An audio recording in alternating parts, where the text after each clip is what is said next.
السلام علیکم ورحمۃ اللہ وبرکاتہ۔ میں ہوں راشد فاروق خان، آپ دیکھ رہے ہیں میرا یوٹیوب چینل۔ آج میں آپ حضرات کے سامنے ایک ایسی تحریر، ایک ایسا واقعہ لے کر آیا ہوں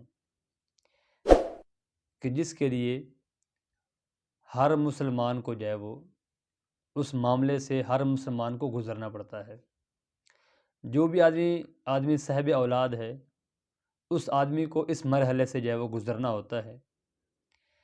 آج کا جو میرا ویلاگ ہے وہ اپنے بیٹوں اور بیٹیوں کے بارے میں، جب انسان رشتہ کوئی طے کرتا ہے تو کن معاملات کو انسان کو جو ہے وہ غور کرنا چاہیے، کن معاملات کو جو ہے وہ دیکھنا چاہیے۔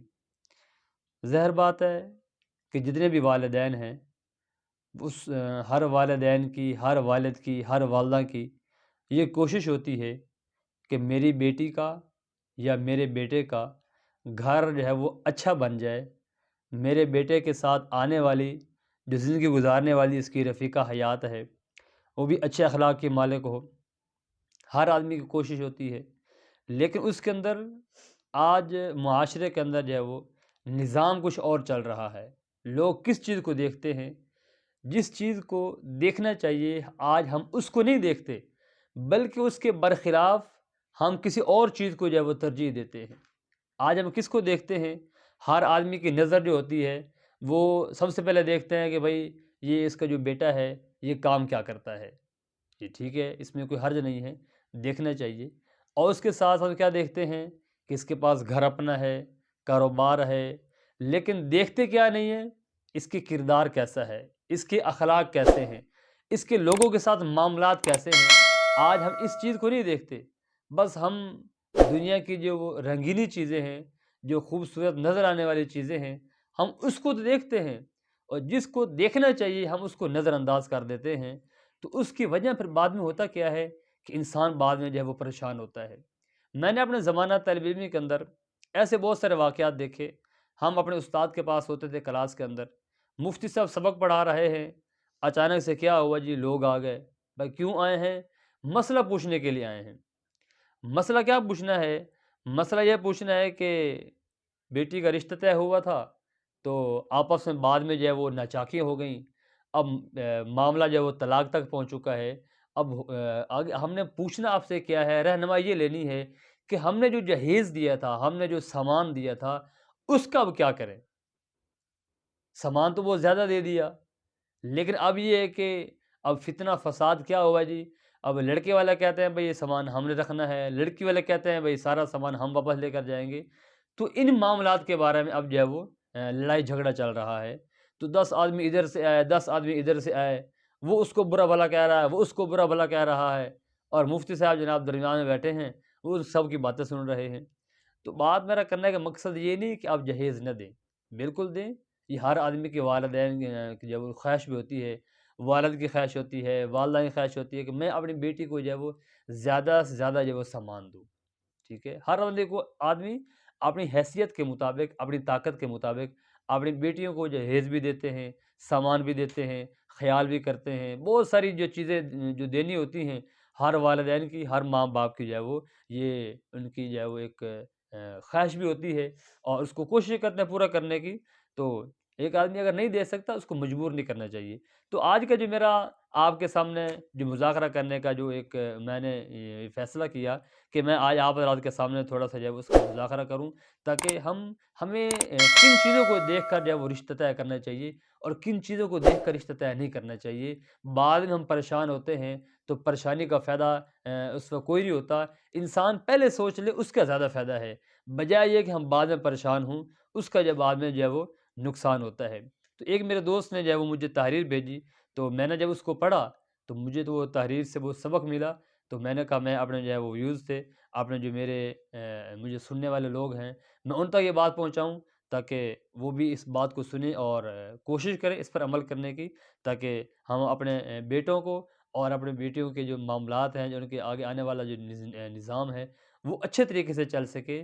ہر والدین کی یہ خواہش ہوتی ہے میری بیٹی یا میرا بیٹا یہ دونوں جو ہے وہ خوشی کی زندگی گزاریں، ان کو کسی قسم کی کوئی پریشانی نہ ہو، کوئی تکلیف نہ ہو۔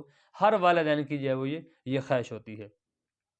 وہ میرے دوست نے مجھے یہ میسج کیا کہ کچھ وقت پہلے ایک دوست کے والد نے میرے ساتھ جو رابطہ کیا، بلکہ مجھے اس نے گھر بلایا۔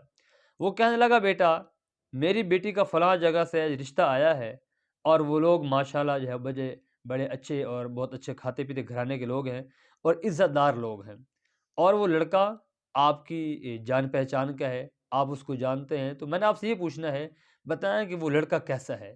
میں اس کے ساتھ جو ہے وہ اپنی بیٹی کا اس کو جو ہے رشتہ دینے لگا ہوں، تو کیا وہ میری بیٹی کے لیے اچھا ثابت ہوگا، بہتر ثابت ہوگا یا بہتر ثابت نہیں ہوگا؟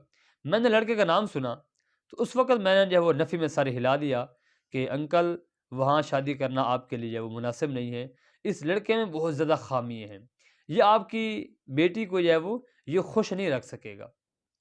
تو کہتے ہیں کہ اس بزرگ نے میری بات سنی اور مسکرا کر کہا کہ ٹھیک ہے بیٹا، بس میں نے آپ سے یہ پوچھنا تھا۔ اس کے بعد میں نے وہاں پر ایک کپ چائے پی۔ جو آدمی کسی یہاں مہمان جاتا ہے تو اس کی وہ مہمان نوازی تو پھر آدمی کرتا ہی ہے نا جی۔ تو کہتے ہیں ایک کپ چائے پی، پھر وہاں سے اٹھ کے واپس آ گیا۔ تو وہ کہتا ہے کچھ دن کے بعد مجھے اس کے دوست کی طرف سے بہن کی منگنی کا جو ہے وہ دعوت نامہ جو ہے وہ مجھے وصول ہوا۔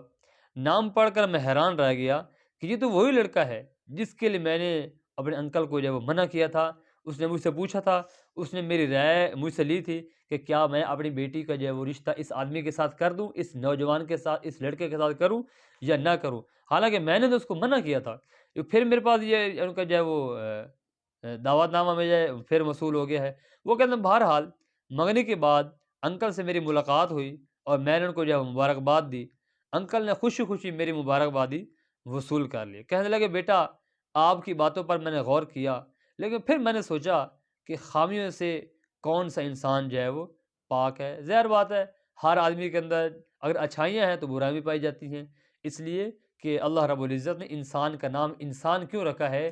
انسان کا مطلب یہی ہے کہ بھولنے والا، خطا کرنے والا۔ انسان بھول جاتا ہے، خطا کرتا ہے، لیکن بہترین خطا کار وہ ہے گناہ کرے پھر اللہ رب العزت کے سامنے جو ہے وہ معافی مانگ لے، اللہ سے جو ہے وہ توبہ کر لے۔ تو وہ کہتے ہیں کہ بھائی ہر آدمی کے اندر عیب تو پائے جاتے ہیں، تو کہتے ہیں اس لڑکے میں چند خامیاں ہیں لیکن اس کے والدین بہت اچھے ہیں، ماشاءاللہ کھاتے پیتے گھرانے کے ہیں، بڑا گھر ہے، لڑکے کا اپنا کاروبار ہے، اپنی گاڑی ہے، اور اللہ سے مجھے امید ہے کہ شادی کے بعد لڑکے میں اچھائیاں آ ہی جائیں گی۔ اب یہ معاملہ یہ نہیں، ہم ان چیزوں کو دیکھتے ہیں، بس اپنا کاروبار اس کا اپنا ہے، گھر اس کا اپنا ہے، گاڑی اس کی اپنی ہے، اس کے معاملات اچھے ہیں، اس کے پاس پیسہ بہت زیادہ ہے، اس کا گھر بڑا خوبصورت ہے، اور ان چیزوں کو ہم دیکھتے ہیں، لیکن ہم آگے نظر نہیں دوڑاتے، آگے نہیں دیکھتے کہ اس بچے کا، اس نوجوان کا، اس آدمی کا اخلاق کیسا ہے، اس کا رویہ کیسا ہے۔ بس ہم اس کی گاڑی دیکھتے ہیں، اس کا کاروبار دیکھتے ہیں، اس کا جو ہے وہ اپنا گھر دیکھتے ہیں، بس ہم کہتے ہیں بس جی یہ رشتہ ہمارے جو ہے وہ منظور ہے۔ تو ان تمام چیزوں کو ہم دیکھ کر نا جی پھر ہم جو ہے وہ ہاں کر دیتے ہیں، ہم کہتے ہیں بس ٹھیک ہے جی گاڑی اپنی ہے، کاروبار بھی اپنا ہے، سب کچھ اپنا ہے، اللہ سے امید ہے کہ شادی کے بعد لڑکے میں اچھائیاں آ ہی جائیں گی۔ اور تو اور میرے دوستوں نے بھی تعریف کی ہے کہ آپ کی بیٹی جو ہے وہ رانیوں کی طرح رہے گی، گاڑیوں میں گھومے گی۔ انکل کی بات سن کر کہتے ہیں میں دل میں تو مسکرا رہا تھا، آخر میں اس امید کے ساتھ دعا دے کر میں واپس آ گیا کہ انکل کی تمام باتیں اللہ کرے یہ سچ ثابت ہو جائیں۔ شادی کا دن آ گیا، لڑکے والے خوب دھوم دھام سے ہلہ گلا کرتے ہوئے بارات لے کر آئے۔ لڑکی والوں نے بھی شادی کے لیے بڑے اہتمام کیا ہوا تھا۔ معلوم ہوا کہ انکل نے جو وہ 5 لاکھ روپے جو وہ قرض لیا ہے تاکہ بیٹی کی شادی کے معاملات جو ہیں وہ خیر و عافیت کے ساتھ جو ہے وہ نمٹ جائیں۔ 14 ماہ کے بعد وہ کہتے ہیں کہ صبح کہیں سے مجھے معلوم ہوا کہ اس لڑکی کو طلاق ہو چکی ہے۔ ایک ننھا سا پھول اس نے اپنے ساتھ لیا ہوا ہے، یعنی کہ اس کا بیٹا تھا، اس نے اپنے ساتھ لیا ہوا اپنے گھر میں بیٹھی ہے اور عدت پوری کر رہی ہے۔ یہ سن کر جیسے جو ہے وہ میرے پیروں کے تلووں سے جو ہے وہ زمین نکل گئی، آسمان میرے سر پر آ گرا۔ میں نے آفس سے جلدی کام نمٹایا اور اسی دوست کے پاس چلا گیا۔ معلوم کرنے پر دوست نے بتایا کہ اس لڑکے کا بہر کے خواتین کے ساتھ تعلق تھا، پوری پوری رات باہر رہتا تھا۔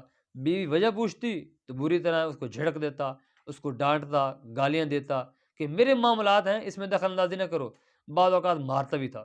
جب وہ کہتے ہیں کہ حالات حد سے زیادہ خراب ہوئے تو بہن نے بھی سامنے سے جواب دینا شروع کر دیا۔ جھگڑے دن بدن مزید بڑھتے گئے، نتیجہ کیا ہوا کہ لڑکے نے جو فون پر جو ان کو طلاق دے دی اور فوراً اس کو جو ہے وہ نتیجہ کیا ہوا کہ لڑکے نے اس کو جو ہے وہ طلاق دے دی۔ میرے پاس وہ کہتے ہیں وہ کہنے کو الفاظ نہیں کہ بس میں دعائیں دے کر وہاں سے واپس آ گیا۔ میں اکثر کہتا ہوں کہ رشتے کرنے میں ہم کس چیز کو دیکھتے ہیں؟ ہم دنیاوی معاملات کو دیکھتے ہیں، ہم پیسوں کو دیکھتے ہیں، گاڑیوں کو دیکھتے ہیں، ہم ریل پیل کو دیکھتے ہیں، ہم اس چیز کو دیکھتے ہیں۔ ہم یہ نہیں دیکھتے کہ بھائی اس آدمی کے اندر دینداری کتنی ہے۔ جب انسان دینداری کو دیکھتا ہے نا جی، پھر انسان کبھی پریشان نہیں ہوتا۔ معاملہ یہ ہے کہ ہم لوگ دنیا کو دیکھتے ہیں، ہم لوگ دولت کو دیکھتے ہیں، ہم پیسے کو دیکھتے ہیں، ہم کہتے ہیں بھائی جہاں پیسہ ہوگا وہاں پر بیٹے کی شادی کرنی ہے۔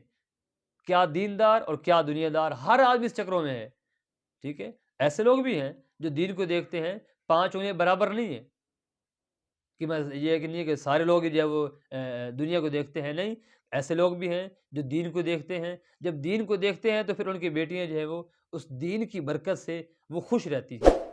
سب سے پہلے ہمیں جو ہے وہ اپنی بیٹی کی تربیت اچھی کرنی چاہیے، اپنے بیٹے کی تربیت آدمی اچھی کرے۔ جب تربیت اچھی ہوگی تو باقی آنے والا جو نظام ہے، آنے والے جو معاملات ہیں، انشاءاللہ اللہ کے فضل سے وہ بھی اچھی طرح جو حل ہو جائیں گے۔ لیکن سب سے پہلے کیا ہے جی، ہمیں دین کو دیکھنا چاہیے۔ دین کو سامنے رکھ کر جب انسان معاملہ طے کرتا ہے تو پھر اس کے لیے آسانی ہوتی ہے، پھر اس کے لیے یہ پریشانی کوئی نہیں ہوتی۔ جب ہم دین کو اپنی پشت کے پیچھے ڈال دیتے ہیں، دنیاوی معاملات کو سامنے رکھتے ہیں، تو اس میں آ کر پھر بعد میں جو ہے وہ انسان کو پریشانی کا سامنا کرنا پڑتا ہے، اور پھر پریشانی بھی ایسی ہوتی ہے کہ انسان بعد میں جو ہے وہ لاکھ اس کی کوشش بھی کر لے، وہ پریشانی بعد میں جو ہے وہ ختم نہیں ہو سکتی۔ ہم جو ہے وہ اس چیز کا سٹیٹس دیکھتے ہیں، ان کے پاس مالدار آدمی ہونا چاہیے، گاڑی اپنی ہونی چاہیے، گھر اپنا ہونا چاہیے، ٹھیک ہے، اس بات کو دیکھیں، لیکن اس کے ساتھ ساتھ ہمیں کوشش کرنی چاہیے کہ ہم جو ہے وہ دین اپنی بیٹی کے اندر اور دوسرے جہاں رشتہ طے کر رہے ہیں، ہم دین کو دیکھیں۔ جب دینداری دیکھیں گے اس میں انسان جو ہے وہ پھر پریشان نہیں ہوتا۔ جب ہم دنیا کو دیکھتے ہیں نا جی، پھر ہم پریشان ہوتے ہیں۔ دنیا کا کسی آدمی کے پاس آنا یہ کوئی معاملات کا حل نہیں ہے۔ کتنے دنیا دار لوگ ایسے ہیں، پیسے بھی ہیں، سب کچھ ہیں، گاڑیاں ہیں، گھر اپنے ہیں، بنگلے بنے ہوئے ہیں، لیکن پھر بھی پریشان ہیں، سکون زندگی بھی نہیں ہے۔ سکون کہاں سے آئے گا؟ سکون تو بھائی صرف اللہ رب العزت نے اپنی مبارک کتاب میں ارشاد فرمایا، الا بذکر اللہ تطمئن القلوب، کہ سکون جو ہے وہ صرف اللہ رب العزت نے جو ہے وہ اپنے دین کے اندر رکھا ہوا ہے، اللہ کی یاد میں رکھا ہوا، اللہ کے ذکر میں جو ہے وہ سکون رکھا ہوا ہے۔ تو اس لیے آپ حضرات سے گزارش ہے کہ جب بھی اپنی بیٹی کا یا اپنے بیٹے کا رشتہ طے کریں تو بجائے ہم دوسری چیزوں کو دیکھنے کے، ہم جو دینداری کو دیکھیں، اس چیز کو جو ہے غور کریں، اس چیز کو مد نظر رکھیں، اس چیز کو سامنے رکھیں کہ بھئی ہم جس کو اپنا داماد بنا رہے ہیں، جس کو اپنی بیٹی دے رہے ہیں، کیا وہ آدمی دیندار بھی ہے کہ نہیں ہے؟ اپنے بیٹے کی جس لڑکی کے ساتھ ہم شادی کر رہے ہیں، کیا وہ لڑکی دیندار بھی ہے کہ نہیں ہے؟ ان تمام باتوں کو جو ہے وہ ہمیں غور کرنا چاہیے، دیکھنا چاہیے، نہ کہ ہم دوسرے معاملات کو دیکھیں۔ جب انسان دین کو سمجھ رکھتا ہے وہ کبھی پریشان نہیں ہوتا۔ اللہ تعالی ہم سب کو جو ہے وہ سنت کے مطابق زندگی گزارنے کی توفیق عطا فرمائے۔ آپ ذرا سے گزارش ہے کہ ہمارے چینلوں کو سبسکرائب کر لیں اور بیل آئکن کو آل پر پریس کر دیں، اور ہماری تاکہ ہر آنے والی ویڈیو آپ تک پہنچ سکے۔ اور آپ سے گزارش ہے ہمارے اس پیغام کو باقی لوگوں تک پہنچائیں، دوسرے لوگوں تک اس کو شیئر کریں، تاکہ جو بھی اس پیغام کو سنے گا ہو سکتا ہے اس کو اس میں سے کچھ نہ کچھ سبق مل جائے اور اس کی زندگی جو ہے وہ اس کی زندگی سنور جائے۔ اگر کوئی آدمی اس کی بیوی کے ساتھ معاملات تعلقات اچھے نہیں ہیں، جب وہ سنے گا تو انشاءاللہ اللہ کی ذات سے امید ہے اس کے تعلقات بھی اچھے ہو جائیں گے۔ اللہ تعالیٰ مجھے اور آپ کو ان تمام باتوں پر عمل کرنے کی توفیق عطا فرمائے۔ بس